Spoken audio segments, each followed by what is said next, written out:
আকাশবাণী থেকে রাতের বাংলা সংবাদ। আজকের বিশেষ খবর। পৌর নিয়োগ দুর্নীতিতে সিবিআই তল্লাশির মধ্যেই মদন মিত্রকে নিয়ে উঠে এলো এক চাঞ্চল্যকর তথ্য।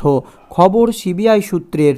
100 দিনের কাজের বকেয়া ইস্যুতে রাজ্যপাল সিবি আনন্দ বোস কথা বলতে পারেন প্রধানমন্ত্রীর দপ্তরে, শুরু তৎপরতা। তৃণমূলের সেকেন্ড ইন কমান্ড অভিষেক বন্দ্যোপাধ্যায়ের মা আজও ইডির ডাকে গড়হাজির, গেলেন না সিজিও কমপ্লেক্সে। 144 ধারা উপেক্ষা করে কিভাবে অভিষেকের ধর্না, মুখ্য সচিবকে কড়া চিঠি রাজ্যপাল সিবি আনন্দ বোসের। নিউ ব্যারাকপুর টাকিতেও সিবিআই হানা, পৌরসভা নিয়োগ মামলায় একযোগে 12 জায়গায় চিরুনি তল্লাশি চালাচ্ছে সিবিআই এবং ইডি। সিকিমে মৃতের সংখ্যা বেড়ে 56, বঙ্গে 30 দেহ উদ্ধার। বিস্তারিত আছে প্রতিবেদনে। আসছি বিস্তারিত খবরে। পৌর নিয়োগ দুর্নীতিতে সিবিআই তল্লাশির মধ্যেই মদন মিত্রকে নিয়ে উঠে এলো এক চাঞ্চল্যকর তথ্য। সিবিআই সূত্রের খবর, নিয়োগ দুর্নীতির অন্যতম অভিযুক্ত অয়নশীল জেরায় মদন মিত্রকে নিয়ে বিস্ফোরক তথ্য দিয়েছেন।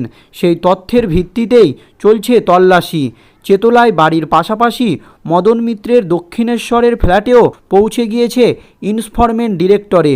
পৌরসভা নিয়োগ দুর্নীতিতে প্রথমে জড়িয়েছিলেন কামারহাটি পৌরসভার নাম, সেই কামারহাটির বিধায়ক মদন মিত্র।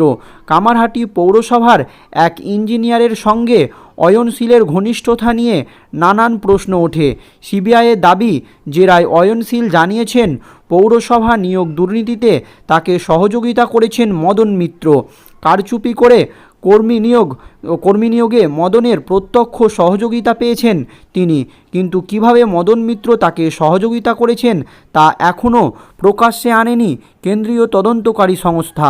অয়নশীলের দাবি, এ নিয়ে যদিও একাধিক প্রশ্ন উঠেছে। মদন মিত্রের অনুগামীদের প্রশ্ন, মদন মিত্র কোনো কালে পৌরমন্ত্রী ছিলেন না, মন্ত্রিত্ব সামলেছেন মেরে কেটে 3.5 বছর। তারপর সারদাকাণ্ডে গ্রেপ্তার হন তিনি। জেল থেকে মুক্তি পাওয়ার পর মন্ত্রিসভায় আর ঠাঁই হয়নি তার। এর মধ্যে কামারহাটি পৌরসভার প্রশাসক পদে বসার চেষ্টা করেছিলেন মদন, কিন্তু সেই চেষ্টাতেও সফল হয়নি তিনি। এর মধ্যে 2016 থেকে 2021 সাল পর্যন্ত বিধায়ক ছিলেন না তিনি। তাহলে কোন ক্ষমতায় অয়নশীলকে সাহায্য করেছেন মদন, তা নিয়ে উঠছে প্রশ্ন। 100 দিনের গ্রামীণ প্রকল্পের টাকার বঞ্চনাসহ যে অভিযোগ আজ তৃণমূলের প্রতিনিধি দল রাজ্যপালের কাছে রেখেছে, সেই অভিযোগ কেন্দ্রের সর্বোচ্চ স্তর পর্যন্ত নিয়ে যাবে রাজ্যপাল সিবি আনন্দ বোস। রাজভবন সূত্রে এমনটাই জানা গিয়েছে। প্রধানমন্ত্রীর দপ্তরে এই বিষয়টি জানতে চেয়েছেন রাজ্যপাল সিবি আনন্দ বোস। পাশাপাশি কেন্দ্রীয় কৃষি মন্ত্রককে বিষয়টি জানাবেন তিনি। প্রয়োজনে কেন্দ্রীয় গ্রাম উন্নয়ন মন্ত্রীর সঙ্গে ফোনে কথা বলবেন রাজ্যপাল। সূত্র মারফত এমনটাই জানা গিয়েছে। অন্যদিকে আজ থেকে সেই তৎপরতা শুরু করল রাজভবন। আগামীকাল বা পরশুর মধ্যেই কলকাতায় ফিরতে পারেন রাজ্যপাল। রাজভবন সূত্রে এটাও জানা গিয়েছে, প্রয়োজনে বিষয়টি নিয়ে প্রধানমন্ত্রীর সঙ্গে দিল্লি গিয়ে কথা বলবেন রাজ্যপাল সিবি আনন্দ বোস। ইডির দপ্তরে লিপস অ্যান্ড বাউন্সের ডিরেক্টর তৃণমূলের সেকেন্ড ইন কমান্ড অভিষেক বন্দ্যোপাধ্যায়ের মা লতা বন্দ্যোপাধ্যায়কে সংস্থার নথিসহ হাজিরা দিতে বলা হয়, কিন্তু শারীরিক অসুস্থতার কারণ দেখিয়ে হাজিরা এড়িয়ে গেছেন অভিষেক বন্দ্যোপাধ্যায়ের মা। ইডির অফিসে হাজিরা না দিলেও লতা বন্দ্যোপাধ্যায় নথি কেন্দ্রীয় গোয়েন্দা সংস্থার কাছে পাঠিয়েছে কিনা সেই বিষয়ে অবশ্য কিছু ইডির তরফ থেকে জানানো হয়নি। তবে লতা বন্দ্যোপাধ্যায়ের আইনজীবী জানিয়েছেন, ইডি যেসব নথি চেয়েছিল সেই সব পাঠানো হয়েছে সিজিও কমপ্লেক্সে। নিয়োগ দুর্নীতি কাণ্ডে এর আগে কেন্দ্রীয় গোয়েন্দা সংস্থার তলব করে অভিষেক বন্দ্যোপাধ্যায়কে। তবে তৃণমূল সাংসদ সম্প্রীতি স্বস্তি পেয়েছেন হাইকোর্টে। এই সংক্রান্ত মামলায় ইডির পক্ষ থেকে অভিষেক বন্দ্যোপাধ্যায়ের বাবা অমিত বন্দ্যোপাধ্যায় ও মা লতা বন্দ্যোপাধ্যায়কেও তলব করা হয়। প্রসঙ্গত, অভিষেকের মা বাবা দুজনেই এই মুহূর্তে লিপস অ্যান্ড বাউন্সের ডিরেক্টর পদে রয়েছেন। উল্লেখ্য, বিচারপতি অমৃতা সিনহার এর আগে এই সংক্রান্ত মামলা চলাকালীন ইডির অ্যাসিস্ট্যান্ট ডিরেক্টর মিথিলেশ মিশ্রকে প্রশ্ন করে তাকে জিজ্ঞাসা করা হয় যে সুজয় কৃষ্ণ 2014 সালে এই সংস্থা থেকে পদত্যাগ করেছেন, তাকে আপনারা গ্রেপ্তার করেছেন, কিন্তু ওই সংস্থার বর্তমান ডিরেক্টরদের আপনারা জিজ্ঞাসাবাদ করছেন না কেন? এরপরই এই মামলায় ইডির পক্ষ থেকে তলব করা হয় অভিষেক ব্যানার্জির মা ও বাবাকে। অন্যদিকে এই সংস্থায় আরও এক ডিরেক্টর অভিষেকের স্ত্রী রুজিরা বন্দ্যোপাধ্যায়কেও ফের তলব করেছে ইডি।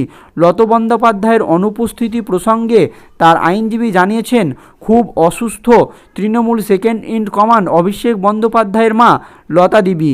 ইডি যে নথি চেয়েছিলেন সেগুলি পাঠিয়ে দেওয়া হয়েছে, তার এখন ইডির দপ্তরে হাজিরা দেওয়া সম্ভব নয়। প্রশ্নটা তুলেছিলেন প্রথমে রাজ্যের বিরোধী দলনেতা শুভেন্দু অধিকারী। শুভেন্দুর সেই প্রশ্নেই এবার প্রতিধ্বনি তো হতে চলেছে রাজ্যপালের মুখে। 144 ধারা উপেক্ষা করে রাজভবনের সামনে অভিষেক বন্দ্যোপাধ্যায়ের ধর্না কিভাবে? প্রশ্ন তুলে মুখ্য সচিবকে কড়া চিঠি লিখলেন রাজ্যের রাজ্যপাল সিবি আনন্দ বোস। এমনটাই খবর রাজভবন সূত্রের। অভিষেকের ধর্নার প্রথম দিনই শুভেন্দু অধিকারী টুইট করে প্রশ্ন তোলেন, রাজভবনের 150 মিটারের মধ্যে 144 ধারা জারি থাকার কথা, কিন্তু তৃণমূলের প্রতিনিধিরা শুধু যে মিছিল করে রাজভবন পর্যন্ত পৌঁছে গিয়েছে তাই নয়, সেখানে ধর্না করছে। কলকাতায় ফিরে সেই একই প্রশ্নে নবান্নকে বিদ্ধ করতে পারে খোদ রাজ্যপাল সিবি আনন্দ বোস। শোনা যাচ্ছে রাজভবনের তরফে কড়া চিঠি লেখা হয়েছে মুখ্য সচিবকে। 144 ধারা উপেক্ষা করে কিভাবে অভিষেকের ধর্না, সেই প্রশ্ন তোলার পাশাপাশি আরও দুটি বিষয়ে এই চিঠিতে আলোকপাত করেছে রাজ্যপাল।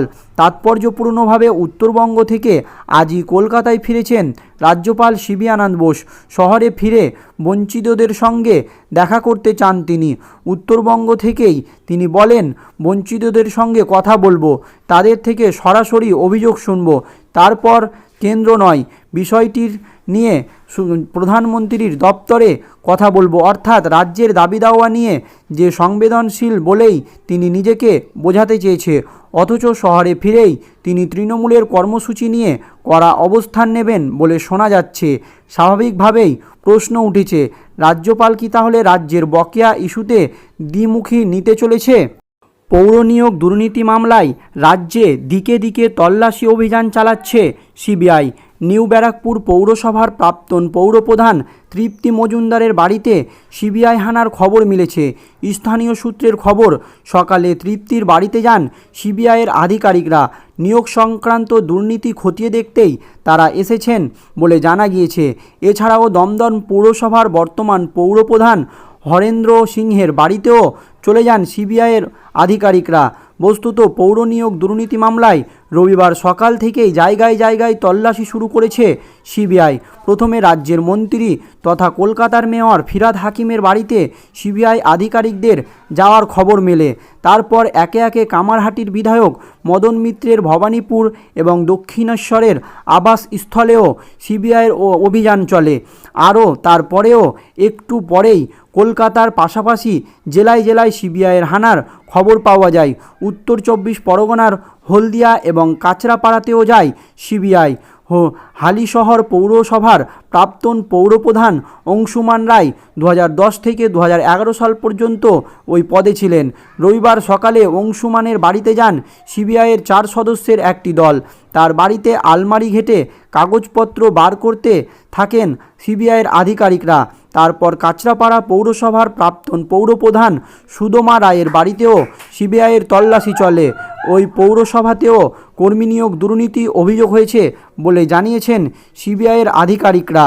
অন্যদিকে সিবিআইয়ের এই অভিযানের পেছনে রাজনৈতিক অভিসন্ধি দেখছে তৃণমূল।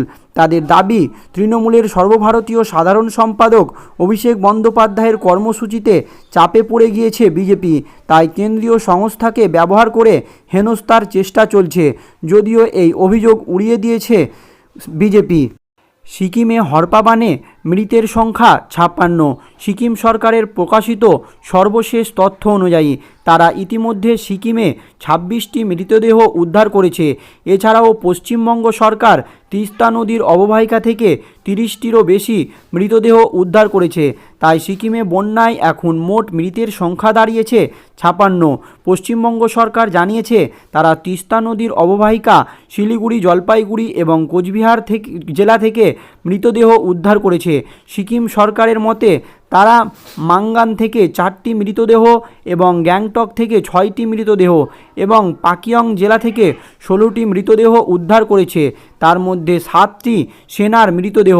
সিকিম সরকারের সর্বশেষ তথ্য অনুযায়ী এখনও পর্যন্ত 142 জন নিখোঁজ রয়েছে। 25,000-এর বেশি মানুষ এই বিপর্যয়ে ক্ষতিগ্রস্ত হয়েছে। সিকিম সরকার জানিয়েছে যে প্রায় 1800টি বাড়ি মারাত্মকভাবে ক্ষতিগ্রস্ত হয়েছে এবং 2,500 জনকে উদ্ধার করা হয়েছে। তিস্তা বি হাইড্রো পাওয়ার স্টেশনের সমস্ত সেতু ডুবে গেছে বা ভেসে গেছে, যার কারণে উত্তর সিকিমের সঙ্গে যোগাযোগ অব্যাহত রয়েছে।